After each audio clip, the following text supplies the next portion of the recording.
What's up, everybody? Welcome back. It's your boy. We got another video for Genealogies of Religion with Dr. Dilly coming at you this Friday. We are talking about Tanya Lerman's When God Talks Back, chapters 7 through 10 this week for the end of the semester. This is our last book of the semester, and I have to say it's a pretty good wrap for the course.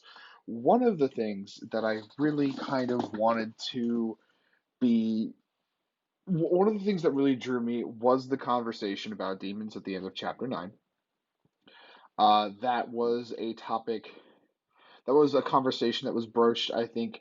It was tough to read and tough to kind of understand because I think a lot of, skeptics, non-believers, charismatic Christians, even believers who are non-charismatic, would have a tough time with reading these conversations about demonic, possession, and not feel a little bit affronted that that someone's genuine distress is being kind of dismissed in such a way.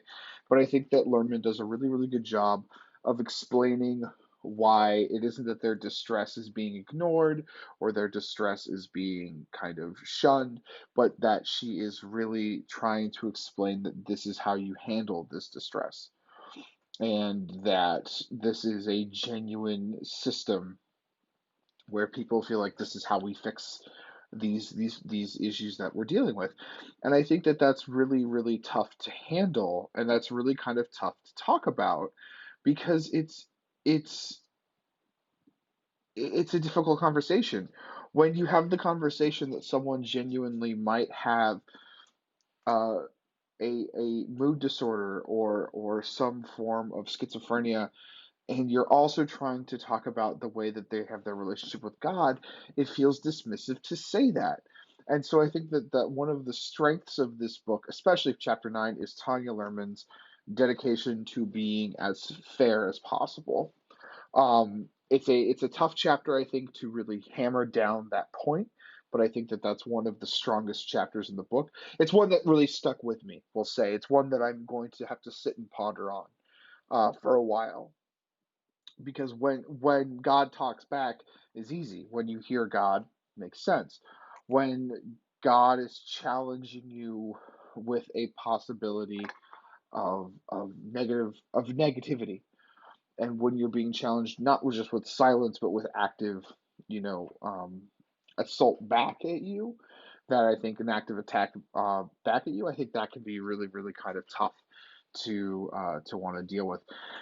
One other thing I really want to talk about is her last two pages, or her last kind of conversation, where she talks about screens and the 21st century and our lack of social interaction, and that God kind of fills the space of social interaction. And that's maybe a possible reason for the rise of this sort of friend God, is that when we as humans aren't doing as much friendliness stuff, maybe in our current society, in the way that we do things in the modern world, the 21st century in America and in other countries as well, with screens kind of taking over our lives. And we're talking to a screen right now.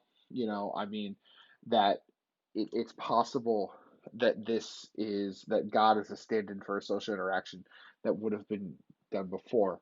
Um, I think of this in the context of our current situation with the pandemic. I mean, obviously, we've been being through Zoom all semester. We haven't, met in person, and we've still made a class out of it, but it still feels social to some extent. I think that, various attempts to make it more social are tough, and I think obviously I do think that we lose out on some of the benefits of the seminar class when you do it over Zoom. I just don't think it's possible that these things can be replicated in the same way. I'm not that's not the prevailing opinion, or that's not the only opinion, right? I mean, plenty of people disagree with me on this.